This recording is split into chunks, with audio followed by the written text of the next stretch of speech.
Hello everyone, this is G to the GTV, and this is the Delisted DLC of April 2016.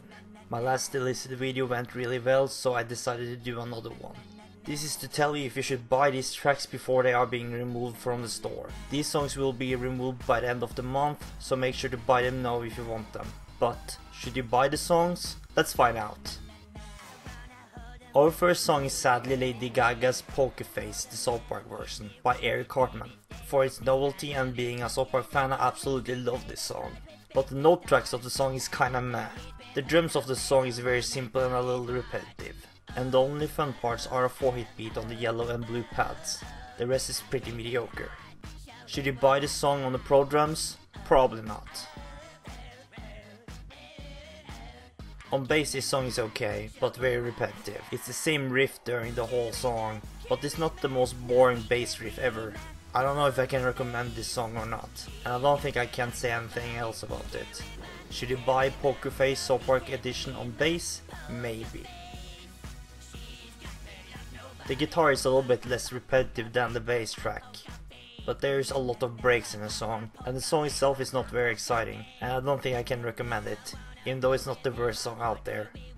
Should you buy Poker Face on guitar? Nah.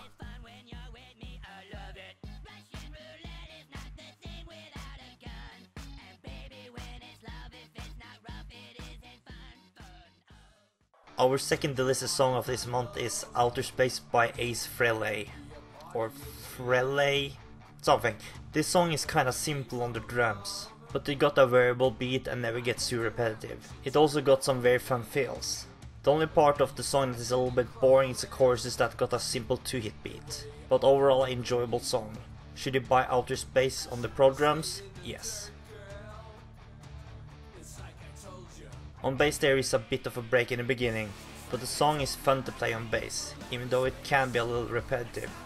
You're repeating the same riffs a lot, but luckily it's not just one riff all the time like Poker Face. It's not a hard song by any stretch, and in the guitar solo the song is pretty boring, but I don't think you will be sad about buying this, if you look for something not too difficult. Should you buy Outer Space on bass? Yeah, why not? The guitar has some very fun chord changes. The verses is a little bit repetitive with single note and chord strumming.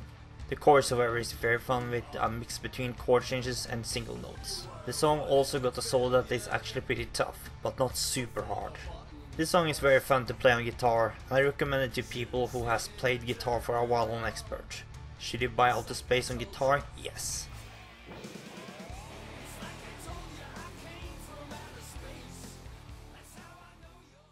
The next song is Future Perfect Tense by Sweet Billy Pilgrim. The drums got a simple but enjoyable beat in the beginning, but then there was a 24 measure break that pretty much ruined the song for me. After that the song became very boring, with a lot of hits on the blue pad, and that lasted for a long time. The beginning was okay, but the rest of the song was mediocre at best. Should you buy Future Perfect Tense on pro drums? Nope. This song on bass starts out really fun with a lot of different colored single notes. But then there is a 40 measure break. Yeah, you heard me. 40 measure break.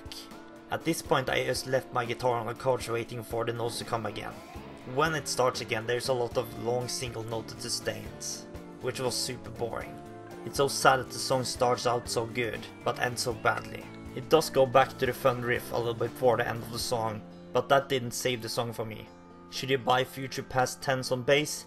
Nope, and that makes me sad.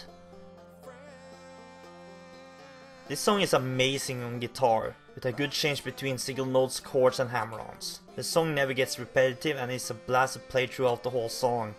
The song ends with a long 3-finger chord fast strumming that I could not enjoy, which hurts the song a little, but I really like the song and I recommend it for guitar players.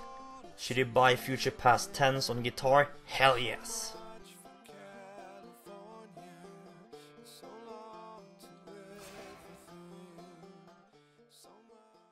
The next songs are a part of the Rio Speedwagon Styx Tour 09 pack. All the Styx songs are being removed, and the 4 Speedwagon tracks will go on as singles. The first song is Blue Collar Man Long Night, and this is one of the tougher songs on drums for this month. And it's also probably the most fun song that is being delisted. You should definitely be a good expert player if you're going to find the track enjoyable. But if you are, you will have a blast with the song, because the song is really variable with its beats. Should you buy Blue Collar Man Long Night on the pro drums? Yes.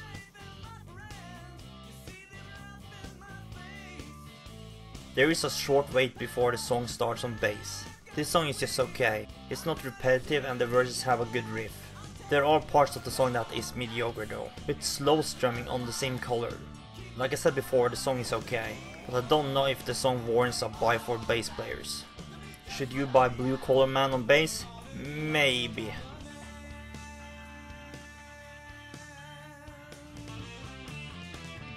This song never gets repetitive on guitar. The song is not as fun as the two last songs though, but the song almost never repeats the same riffs twice, which made the song fun in its own regard. The song also have a challenging solo with a lot of fast hammer-ons. The song starts with a 5-measure break and has a small break before the last chorus. It doesn't really hurt the song though. Should you buy Blue Collar Man on guitar? Yeah.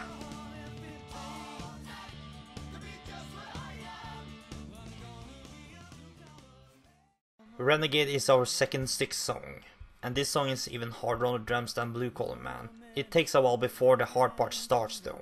It got this real hard beat in the middle of the song that I could not do for the life of me. It was not as fun during the whole song like Blue Collar Man, and that's why I did not find it as enjoyable. It's still a good song though, but you should be a good expert player to find it enjoyable. Should you buy Renegade on the pro drums? Yes. There is a 50-measure break in the start of the song on bass, and overall this song is pretty mediocre. The only fun part is in the guitar solo where there is a lot of single notes and hammer-ons. That was a very fun part, but it doesn't really save the song for me. There are also more breaks towards the end of the song. Should you buy Renegade on bass? No. A 50-measure break in the beginning of the guitar track as well. The verses and chorus is a blast to play, with some fast chord changes and a few hammer-ons here and there. It feels like the song always has something new to the table the longer into the song you get. There is also 2 solos that is very hard. There is another 7-measure break before the last chorus though. But should you buy Renegade on guitar? Yes.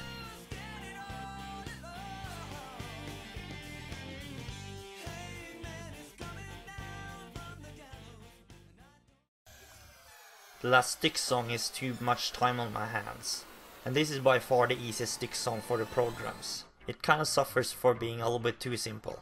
The whole song is more or less a very simple 4/8 beat on the hi-hat with kick pedaling on the first and third hit. There's also a hi-hat roll a few times in the song, but overall a very repetitive and not fun song to play. Should you buy Too Much Time on My Hand on the pro drums? No. On bass the song got a very fun riff. It's pretty repetitive, but I didn't really mind much since the song is pretty fun on bass. In the chorus the guitar solo on the other hand is very bad with slow strumming on the green and yellow notes, but the rest is really fun. Should you buy Too Much Time on My Hands on bass? Yeah, sure. The guitar has the same riff as the bass for the most part with a few changes here and there. It also had the same riff with some chords thrown into the mix. The guitar is better than bass, but not by a lot, because there is some long sustained chords here and there that can make the song a little bit boring, but not much. The song also have a solo that is tough like the 2 other songs. Should you buy Too Much Time on My Hands on guitar? Yeah.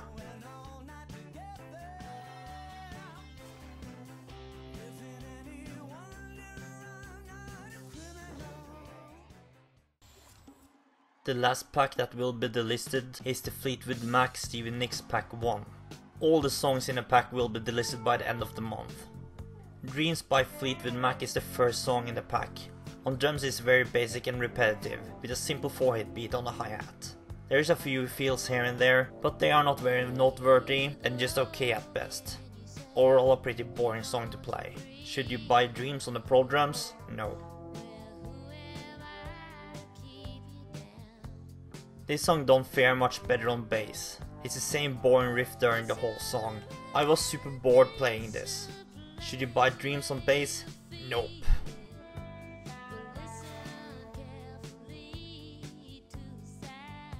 There is a lot of boring mellow parts in the guitar track of this song, but it's not terribly repetitive.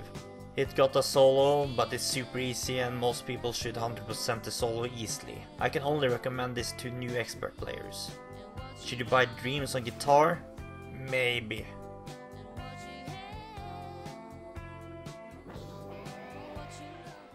Then there is Goldust Woman, and this song is actually worse than Dreams on the drums. It's pretty much what you see on the screen over and over the whole song. It's super boring. Should you buy Goldust Woman on the pro drums? F no. The song is a little better than Dreams on bass, but not by much. This song at least have a different bass riff in the choruses and verses, but still no cigar. Should you buy Goldust Woman on bass? Nah. It got a fun mix between single notes and chords on guitar, but it's a little bit easy. I was not totally bored with playing this though. It's not very repetitive either, so I think new expert players will have a blast with this. It got some long sustains here and there though, that can be a little bit boring. But for the most part an enjoyable song. Should you buy Goldust Woman on guitar? Yeah, why not?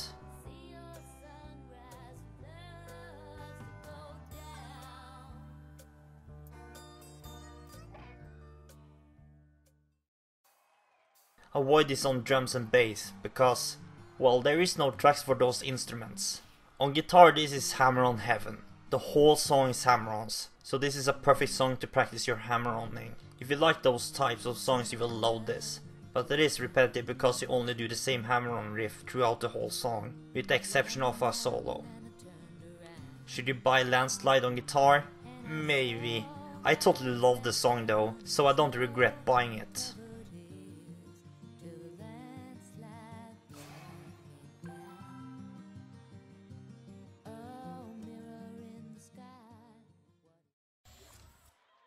Rhiannon is our last Fleetwood Mac song, and this is the best song on drums for this pack. It got a lot of playing on the yellow and blue rack tones with a lot of pedaling. But for some reason I didn't enjoy the song very much. I don't know why. Maybe it's because of the mellow sound of the song or something. Never been a big Fleetwood Mac fan. It also is a bit repetitive with the same beat the whole song. But should you buy Rhiannon on the pro drums? Why not? It's not bad. This is probably the most steady fun song of all the Delisted tracks of this month for bass. A lot of changes in the riff and all of them are really fun to play. It's not the best bass song ever, but I had a blast to play it. And that is something I don't say a lot about bass tracks. Should you buy Rhiannon on bass? Hells yeah!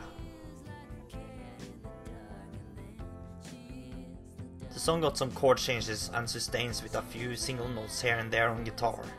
There's some solo fills here and there too. I really enjoyed the song on guitar. It's a bit repetitive at stages, but overall a good song. It also got a solo towards the end that is not too hard, but with some hammer-ons that can make you miss. Should you buy Rhiannon on guitar? Yes.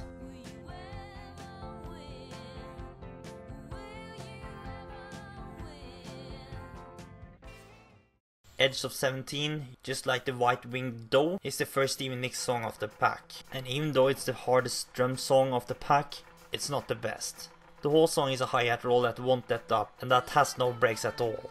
My left hand was about to fly off at the end of the song because I was so tired. Some parts of the hi-hat roll is also pretty tough, and it's pretty repetitive and not fun. Even if you like hi-hat rolls, I think you should stay away from this song, since there is not enough to really enjoy it. Should you buy these long song titles on the pro drums? No. I must say I really like the groove of the bass sound of this song, but sadly it wasn't very fun to play. It got a 13 measure break at the beginning and a 12 measure break before the last chorus. There is a lot of fast drumming in the song, which I hate with a passion. The rest is single notes and hammer-ons that was not very hard or fun, but for some reason I missed a lot of them. Should you buy Edge of 17 on bass? Nah. Oh god. More fast drumming with a few hammer-ons to connect them. I can't stand this song, sorry. Should you buy Edge of 17 on guitar? No.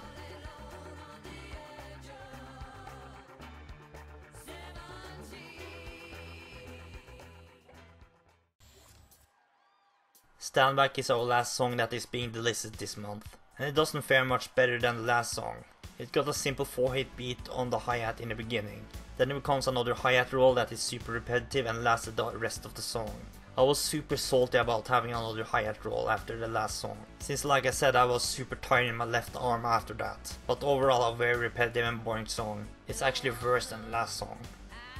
Should you buy stand back on the pro drums? No.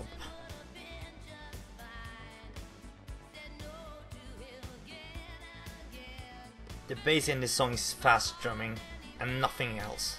I had absolutely no fun playing this on bass, and I used most of my time while playing it sighing. It's super boring and repetitive, so stay away from this one.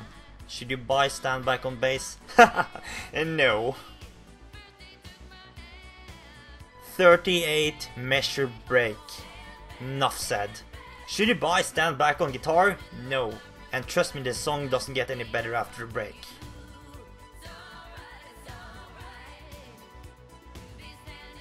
That's all the Delisted songs of April 2016. It was a little hit and miss on drums and bass, but most of the songs are fun on guitar.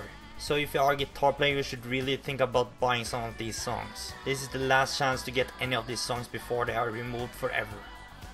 But that's it for this video. It took me a long time to make this, so make sure to like, share and subscribe as always. Tell us in the comments if this video changed your mind about some of the songs, and what songs you are going to or have already bought. Check out the description for social medias, and I'll see you next time in the next video.